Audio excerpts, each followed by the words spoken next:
Hello, everyone. Welcome to Covers and Pages podcast. My name is Resealisa, and Covers and Pages podcast is all about celebrating authors, narrators, book influencers, and bookstore owners who continue to empower the book space.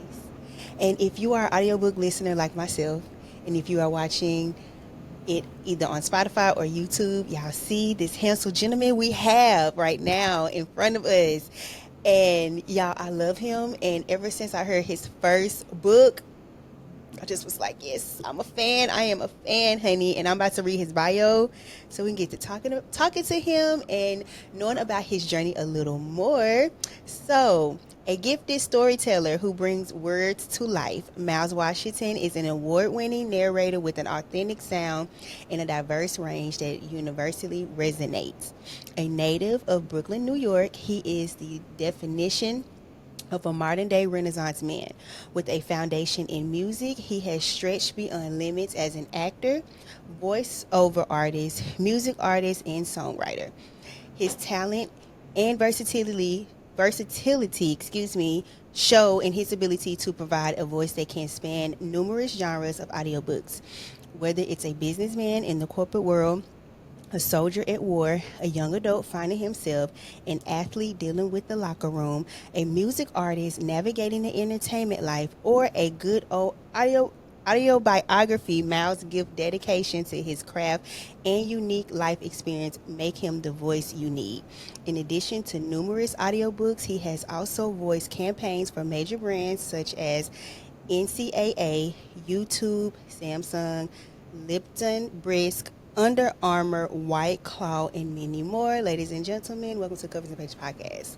Miles Thank Washington, brr, brr, brr, brr, brr. Baby, that was a hell of a bio. Okay, you. The intro, thank you.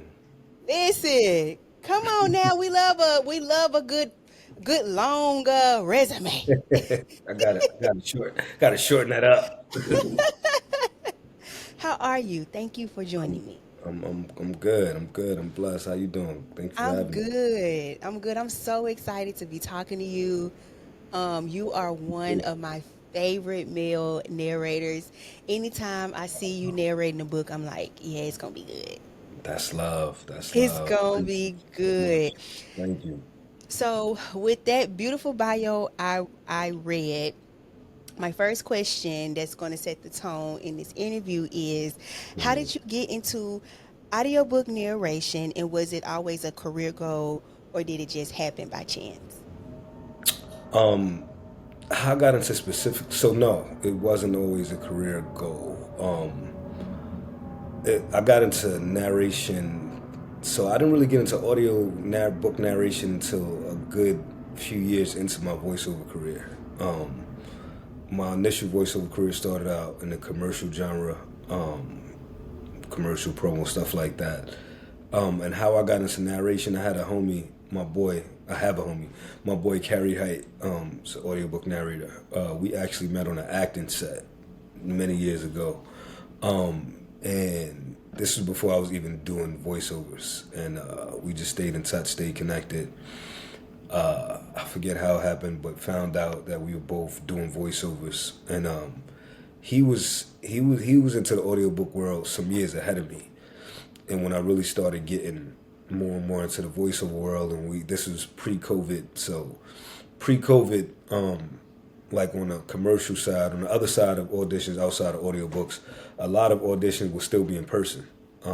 So you would still go in person. Some of us still have phone, but so we would start seeing each other and like, oh, and he was telling me as we got cooler, like you should look into audiobooks.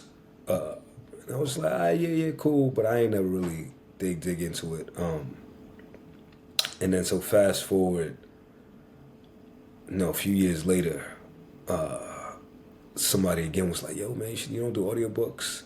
Being you got an active background too, and I was like, nah. And then I ended up taking an audiobook intensive, just to learn more. And it was like cool, but what happened was I tell everybody I was spoiled from the commercial world. So I did my first audiobook, Love, Belvin, Love, my sis now. Love first found me on ACX. So Carrie was like, yo, he's like, yo, just make a profile, just put something on ACX and another site. And I was like, all right. And she found me, and somebody from a team, Mike, reached out, and That's how I got started, like in the audio. I always forget the one I did before that, but it wasn't like a black romance. It was something just small, in another world. But love really got me started in the black audiobook world, specifically the genre. Myles Washington. So yeah, I got started thanks to Carrie, putting pushing me to get started and put some ACX, and thanks to Love finding me and just really being like, yo, I love your voice. She really wanted like an East Coast New York style for that particular book, and everything just aligned perfectly. So, you first narrating that book, like, what challenges did you face? Because that was your first book that you ever narrated. So, did you listen to other narrators to like kind of prep? Nah, and humbly, like it wasn't nothing about or against. I didn't know, like you know what I'm saying. Like I didn't know to listen to, and the the hubris in me didn't feel like I needed it. You know what I'm saying? Like it was, and not like in a cocky way, but it was just like she wants me to do my thing on this, right? So I don't need to hear what somebody else. They style is they style. She wants me for my style. And it was the main challenge for me wasn't the act because Love's books are dope. Love's a great writer, so that part was easy. The acting was easy. Of course, I got better over the year, got more better as a narrator and bringing my acting skills to that. That was my first challenge. So I'm not saying that like I was out to book this great narrator, but that wasn't the specific challenge I would say for me from the jump. I think it was more so the work, the arduous process of the editing, like doing the work. That's the part that people don't like. The outside world, when you like the getting the actual book done, like the recording and then all the work that comes after the recording, cleaning up your mistakes and things like that. That part was like, whew, this is a lot. And I'm coming from a commercial world where I'm not having to do any of that. So it was a lot. I was like, I'm never doing this shit again. But I was just like, yo, I'm just going to do books for love and that's it. But eventually, obviously, that changed. So, I want to go back to the commercial. What was your first commercial you did? My first commercial voiceover, Yes. it was a Budweiser Made in America gig in like 2014, 15. A Budweiser Made in America gig that I got even before I had a demo. It was funny because your voice in the voiceover world, specifically like commercial, promo, those type of genres. Not so much in audiobooks. I mean, again, your demo is like your headshot. So your voice is your headshot, like how your headshot is for an actor when you take it, and that's what gets you in the room. Your demo is your headshot. That's what your agent, or if you're trying to get an agent, that's what they can listen to see if they want to add you. And once you get an agent, that's what they use to, submit you for auditions to casting directors to make sure you fit the specs, et cetera, et cetera. So at the time, I was working. I was about to go get my demo done. I had just got an agent. I didn't have my demo yet. I had a coach who was like, "Yo, I just think you would be dope for them." And again, the stars just aligned. Like I met with them, they connected. I didn't even have a demo yet. They sent me an audition. I scheduled to get my demo, but I just hadn't had it completed yet. They scheduled this audition. They wanted like I'll never forget. They wanted this Budweiser Made in America and what they call the specs is like the things they're looking for, the specifications. They wanted like a Nas style raspy type voice, and it was like all right. And again, I was young enough not to know no better, not to be like nervous and shit about it. Like I'm sure back that time I was probably a little nervous, but it was just like all right, well I could do that. And so I ended up booking it. And I'll never forget because at the time, I mean, shit, I think my demo was $1,200, $1,400. Whatever it was, I mean, that's still a lot of money to me, but it was a lot more money to me then than it is now, right? And so I was like, shit, I'm gonna just have to pay this. And I remember being like, yo, this is God because the exact cost of my demo was the exact amount the gig paid.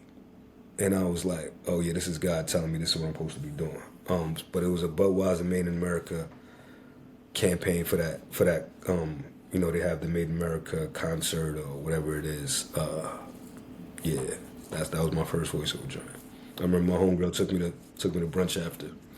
She was like, "You're a pro now." So how are voiceovers for commercials and audiobooks, how are they different? Oh, completely.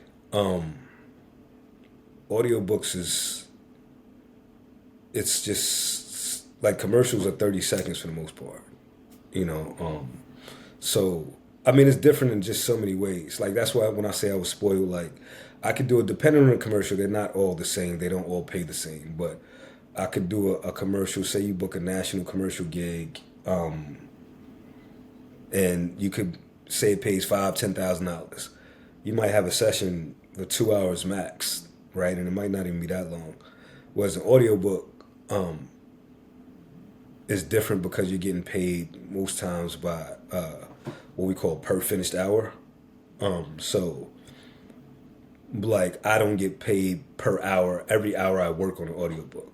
I get paid for the hours that it actually I've once I've done all the work and got everything cleaned up, the actual hours that I have recorded, like say I worked on a book for 8 hours, but my part only ends up being 4 hours. That's what you get. Those are your finished hours, and so you get paid for that. And so it's still good money. It's just a lot more work, right? So whereas I might have a commercial session that's like 2 hours, an audio book, let's say if it's a 4 hour book, for my part, it might take me 6 to 8 hours to do. So it's just a different process. It's also, commercials, like I said, they're quick. You see them on the TV, you hear that little spot, boom, boom, boom. You're telling the story still of the brand or the product, but in audiobooks, you're really, really giving a performance, and you're really diving into characters, and you're really, doing backstories. So it's more. I don't want to say commercial is not acting, but it's more of a continuous process than a commercial where I got the script, I do it, then boom. I'm prepping a book beforehand, and I'm finding out who this character is, and I'm becoming that character, and then I'm delivering that. So yeah, it's like night and day. Can you walk us through the audiobook process from the beginning to end? Because you mentioned that the editing part is Hmm. the most tedious part. And as a person who is in the digital space, because professionally I do a lot of editing outside of just Hmm. like content creation, So you know. and people do not understand, yeah, Hmm. you can spend, a day, or just for the sake of conversation, you can spend a day filming, but it's gonna take you maybe a week, 2 weeks to get it Yeah, done, depending on how much footage you have and how long the project yeah, is. and especially if it's just you, like Exactly, yeah, exactly. you So can gotta you be just careful. walk us through that process for people who don't know? Yeah, I mean, for every project and everybody is different, right? So it's different. The majority of my stuff for majority of my audiobooks I record from my home studio. Um, but there are times when, and this is mostly not under the Myles Washington pseudonym. This is under Malik Rashad. Just there are times when the publishers may want me to come in studio to record, like from doing like a young adult book, or I recently did a kids book. I think it was for HarperCollins, and they wanted me to come to the studio, and it's cool. It's I don't, of course I love to stay home and just be in my studio, but outside of having to leave the crib, I don't mind going in because I just sit there. I don't got to worry about editing. I sit there with the engineer. They got an engineer in the booth. I just sit there. Um, the ones who, some of them pay for your lunch, some of them make you get your own, but if, the good ones let you just sit there, they order lunch, what you need, boom, boom, boom. I just chill, do that, go home. When you're doing it from your own, when you're working either with an indie author or you're doing it from your home studios, narrators record under the punch and roll rule. And essentially that means like you punch and roll, you mistake, pick it up, and you go back to your mistake and boom, do it like that. That makes sense, what I'm saying? You think? You're looking like, nah, not for real. Let me know. Explain it one more time. So it's called like punch and roll, punch and roll. So essentially, whether you're using whatever program you're using to edit, right? let's say we're talking, I'm narrating, I make a mistake. You stop it there, boom, punch it, and roll. So you keep it going. So they're not going to clean up your mistakes for you, essentially. You got to get it to them. So what it is for me, that's cool. I was doing that way for a while, but that for me got frustrating to having to stop so much and be like punch and roll. So I tell, when people ask me now different methods, I tell people again, my boy Carrie put me onto this. I got a dog clicker. And what that does is when I make a mistake, I'll just click.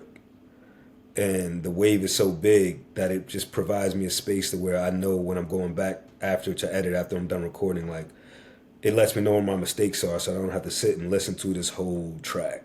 I can just identify the wave, see the mistakes, cut that out, and bring it, punch that together like that. But if it's a 5-hour book, it's still a good bit of work to do with that.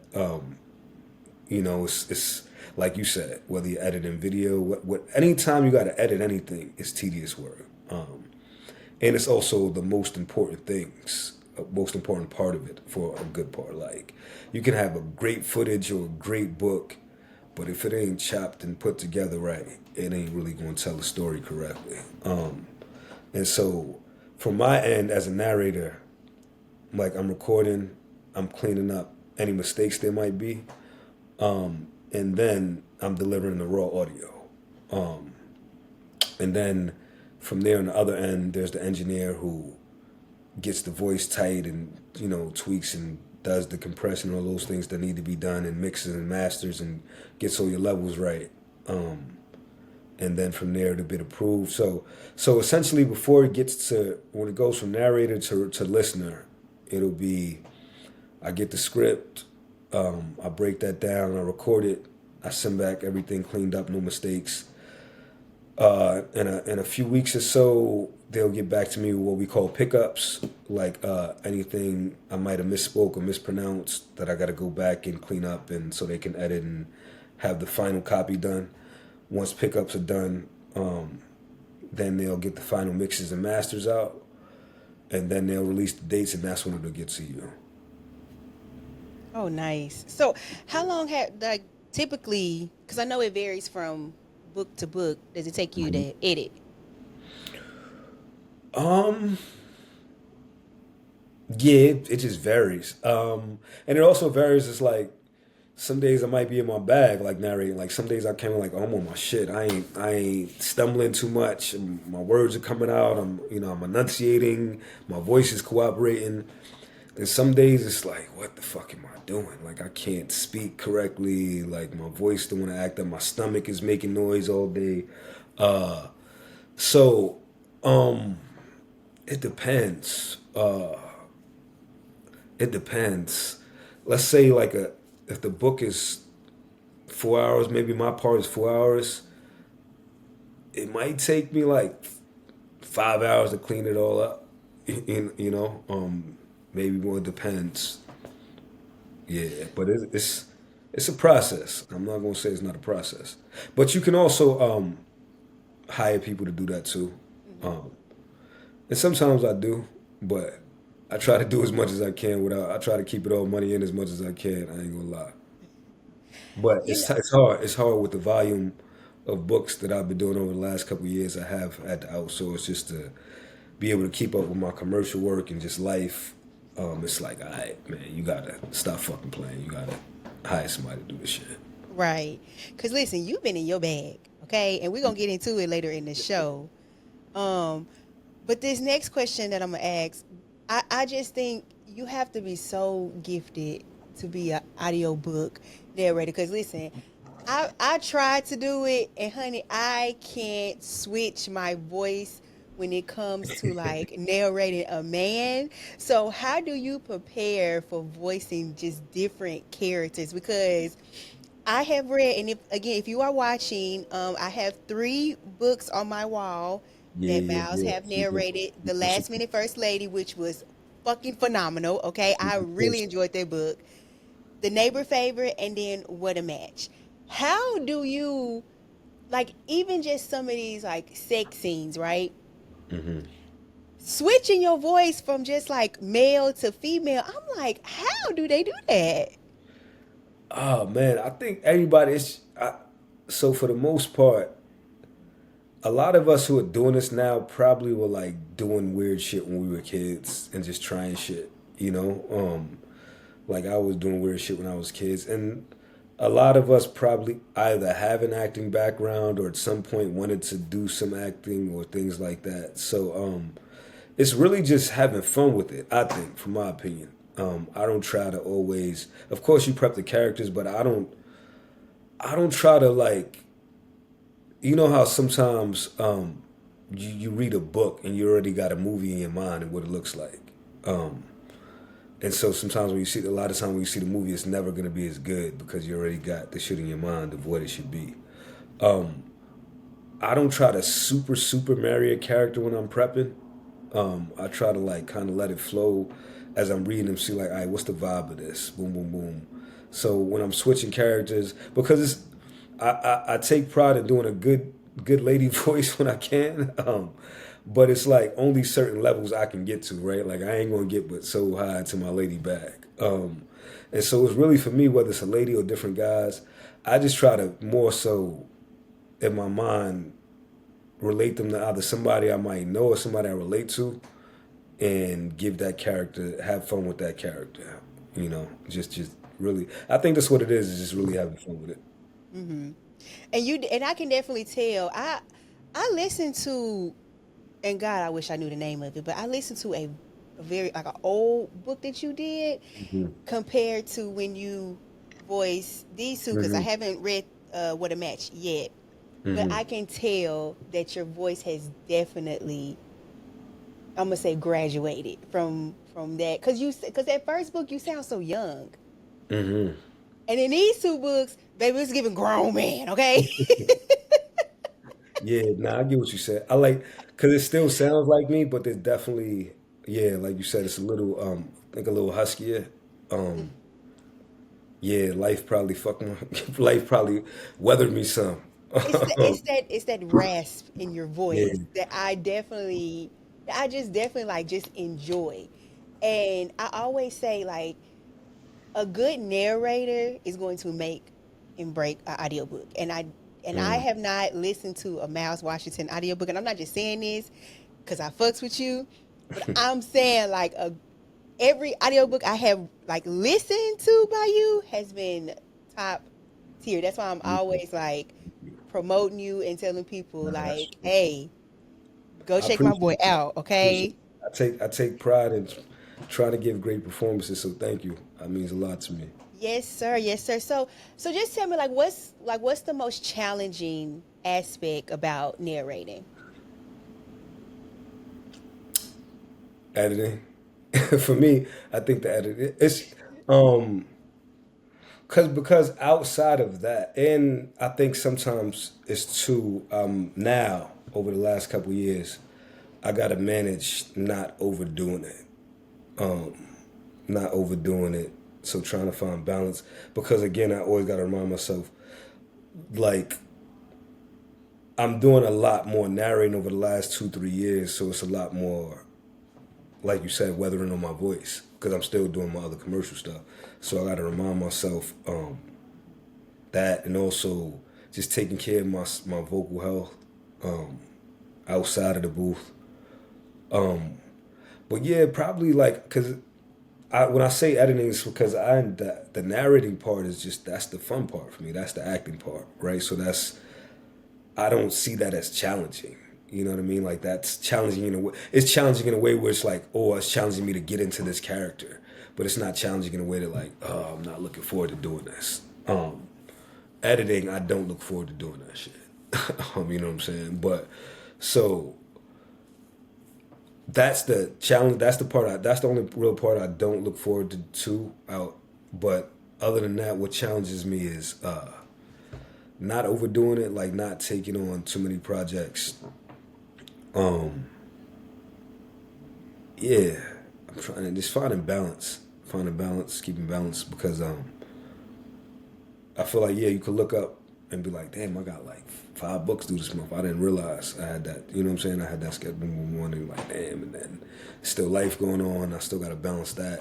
And it can be time consuming if you're not really kind of like being present and being like, all right, this is what's going on. So I think for me also being like the creative, I just be dived in, and I got to really take time to look up and do the other half of the brain and be like, all right, this, and here, because you'll just be missing stuff. So I think balance and not overdoing it. So, okay, let's shift gears real quick. Do you ever get recognized by your voice in real life? Not yet. I have not. Really?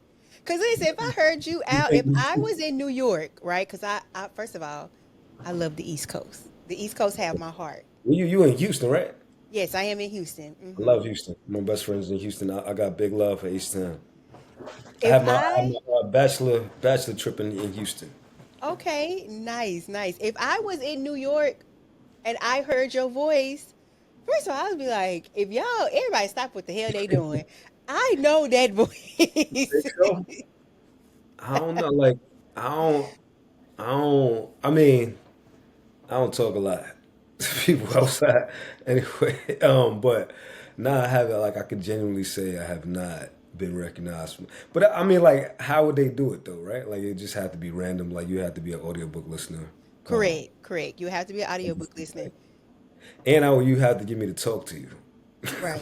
like I don't be talking to many people unless I'm ordering food or something. What Um, about your family? what about them? Do they listen to my Do books? yeah, do your family listen to your books? Nah, like my grandmoms will listen to, like, my wife has listened to some books, but she won't let her friends listen to my books. Um, Okay. but my grandmoms, it's funny because my grandmoms will listen to the ones that's not Miles Washington. My wife would be like, nah, grandma, you don't want to listen to these joints. Um, um, but honestly, like, my family be finding out, I be low key. So my family, like, I think a lot of them over the last, like, people would just find shit out randomly. Like, yo, I didn't even know you was doing audiobooks like this. You know what I'm saying? So, and plus, like, my family, I hope my family ain't listen to Miles Washington shit. Um, like, I don't need the women in my family hearing me doing a deed on audio. Listen, okay. But I'm trying to think of my family. My mother wants to eventually do audiobooks, so she be on me like, you gotta, cause I think I'm good, and I'm like, nah, ma, I got you. Like when you wanna, I got you. We can make it happen. Um, but nah, like my wife will listen to it. Yeah, she probably be like, I'm tired of hearing this nigga voice. Somebody else. He don't never shut the fuck up. Shout out to Um, wifey. My nephew, you know what? My voice hasn't been recognized outside, but my family has recognized like my commercial work. Like Okay. people have recognized me from that. Like they'll Mhm. hit me on social media and be like, "Yo, you did the commercial." But like a random person to be like, "Yo, are you my?" Nah, that's funny. I probably wouldn't even. I probably wouldn't believe that shit if I like. I come up with. So, is there an author that you have not worked with in the past that you truly want to work with sometime this year or in the future? Kennedy Ryan. Kennedy Ryan. And Why? people reached out because first of all, it's Kennedy Ryan. It's dope as fuck. Great writer. But it's also like she tried to get me on something. It was twice and like once. Like she tried to when I really started doing like, all right, I'm gonna do like really do the audiobooks. I had did a couple for Love and CCJ. Shout out to CCJ. I love CCJ too.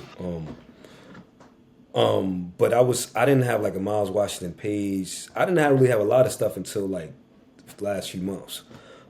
And so people couldn't find me because I just had Malik Rashad like my regular Instagram. So shout out to Wesley. She reached out to me, I think, and was like, "Yo, Kennedy Ryan's people are trying to get at you. Can I share your info?"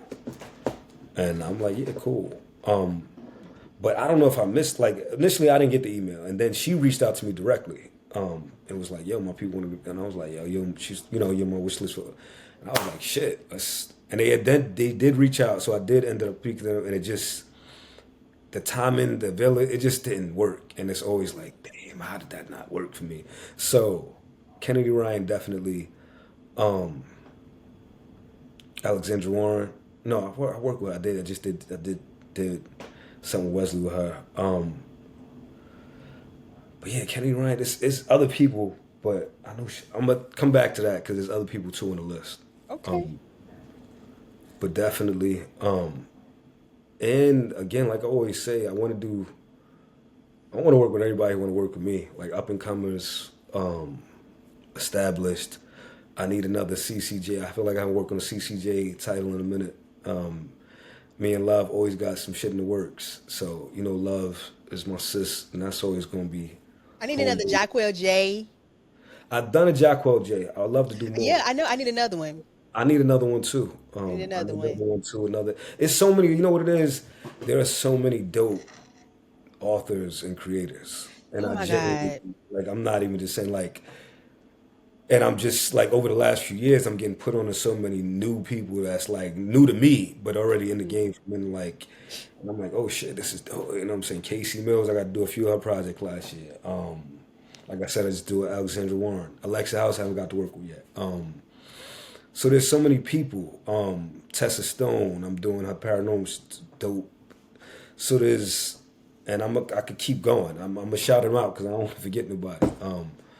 But yeah, it's so many dope people and creators and so many people that like, yo, I want to work. They like, you want to work with me? And I'm like, shit, I want to work with you, to be honest. So yeah, there's a list of people, man. There's a list of people. I'll shout them out randomly as we go. I don't even think he writes books anymore. But I was thinking about this the other day. I was like, I would love a Miles Washington times Wesley Siobhan with a Carl Weber book. Yo, I auditioned for an acting. Carl Weber's a cool dude. So years ago, it's funny that all this stuff is aligning, but that would be fire. I was brought in to be a reader. Like, and a reader is essentially like when you're an actor. It's cool to be a reader because you get to kick it with the casting people, boom, and you usually get to audition. So this was when before I think one of his books is a series now, but this was years before it became a series. He was trying to get something off the ground. It didn't end up shaking, but I got to meet him and kick it with him all week, and he's a real cool dude, man. I would love that to happen. Real cool dude. It's dope to see a brother in the space killing shit like that. He is killing it. That would be amazing. That would be amazing. So I'm gonna Carl, always give if you hear this, man, remember us right. connecting years ago. Put me on with that. Let's make it happen. Exactly. Because I'm going to always give Carl Weber his flowers because he was the first, like, urban romance book I picked Mhm. up. Now, I probably wasn't age appropriate to read that Right, book, right, right. but it That's is what what it it makes is, it better. okay? Yeah, yeah. It is That's what what it makes is. it better. Yeah. So, what advice would you give someone that is, that wants to get into this audiobook space? Um, I typically when people ask me about voiceover, I typically say coaching, right? And for audiobooks, I don't want to not say coaching. I just don't know that everybody necessarily needs coaching for audiobooks. And you may you I think you how can I phrase it? I think some people might have more natural instincts, especially if you have an acting background.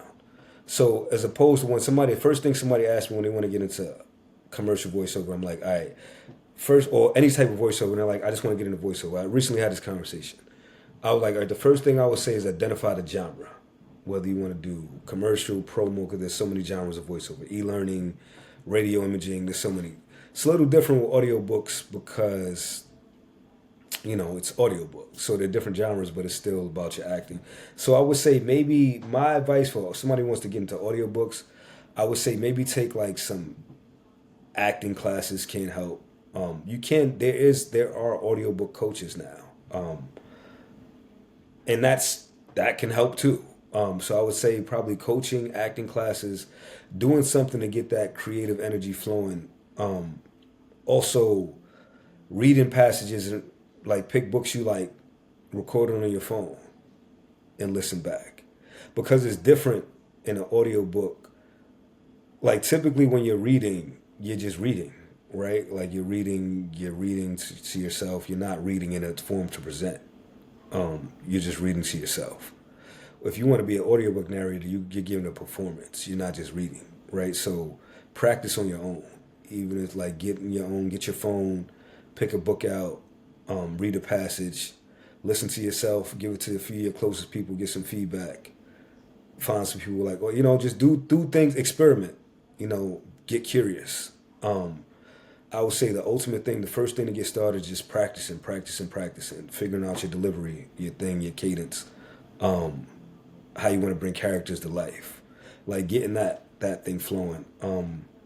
And from there, you know, I think, well, not I think, having a setup is important, because let's say you're amazing and you're ready to break in, you got to have somewhere to record. You got to have somewhere to turn things around and get this back and get because some publishers will put you up in the studio, but you're gonna miss out on a lot of opportunities if you are only able to record in studio. If they always have to find a studio for you, but one, because there's so many people who have home studios, and two, because it just costs too much to always put you in a studio, especially for independent authors or not so big publishing companies. So yeah, really practicing, get a good setup, network, get around people in a community, get around people that can give you good advice and give you good feedback and speak your name and give you connections, build relationships, and really just do the shit. Like I think that's a big thing for me. Use social media, right? Like use it, but do the work. Like do the shit that you want to do, right? Like do that thing, and then use social media once you're doing that thing. Like don't make social media the main thing, right? Like do the work, put the work in, and as you're doing that, use the tool of social media to help build that, right? Because if you building a social media but you don't have that thing going, then eventually that social media is not going to be building, or whatever you're trying to build is not going to be. So keep the thing first. So make sure like use this to navigate that, right? Build your audiobook, because there are different ways to build. Like even things I'm learning, opportunities with TikTok, you can connect with so many people, whether it's there's not one set way to find your path in this audiobook world. I feel like you connect with people. I've connected with people online. We connected online. You connect with so many people online, right? But you got to do the thing first. Like, if I wasn't doing the thing, you wouldn't know who Myles Washington was, right? So make sure you're doing the thing. But really, it's just experiment, find a good setup, put your stuff on ACX, put your stuff on Ahab, talk to people, go to events, try to immerse yourself as much as you can, and then also sit and talk to yourself and really make sure you're prepared for the marathon of this audiobook, but any type of foray into the voiceover entertainment world. Don't just expect overnight success. Like really be ready to work. And your path might look different. You might start hitting right away. You might have to still be working and be doing this part-time for a while. Like everything is different. Everybody's path is different. So overall, man, have fun, learn, immerse yourself in it, build connections. Yeah. And don't be afraid to make as many mistakes as you can early, before you don't want to make them later. I think that is a perfect segue for us to end the show. Is there anything else you want to say? Nah, thank you. This was fun. This was dope. I appreciate you for having me. Yes, yes. yes. I appreciate you coming on. I appreciate you coming on because I fucks with you heavy. Okay, and I'm gonna keep telling you that. Ditto, ditto. Let everyone know where they can find you on social media. You can find me on everything. It's just Myles Washington Speaks. Yeah, IG, TikTok. That's all I have. But yeah, I don't know the other ones. I think I keep getting invites to something on TikTok, but I don't know what the hell it is. So, and you know how I be, man. We'll talk about. You know, I just be chilling. So Be chilling. yeah, so, I love it. I love it. Well, thank you again. This was a good, fun conversation. I feel like I know you even more well, good. now. So, uh, this was fun. This was fun. So thank you. Thank Thank you. I Thank had you. a good Thank time. you. Thank you for having me. Yes, sir. Everyone, thank you so much for listening to Covers. Oh, go ahead. I'm sorry. No, I said y'all tune in, covers and pages. Yes, Tune in. yes. Thank y'all so much for listening to Covers and Pages podcast. Go follow Myles, follow me, and that's just it. We done. We out of here. Yeah. And in the Peace. words of Myles Washington, peace. Peace. That's a wrap on this chapter of the Covers and Pages podcast. If you loved today's conversation, don't forget to follow, rate, and share the podcast with your fellow book lovers. You can also find us on Instagram at Covers and Pages Podcast. Follow the host at resealisareads on social media. Until next time, keep reading, keep listening, and keep turning those pages.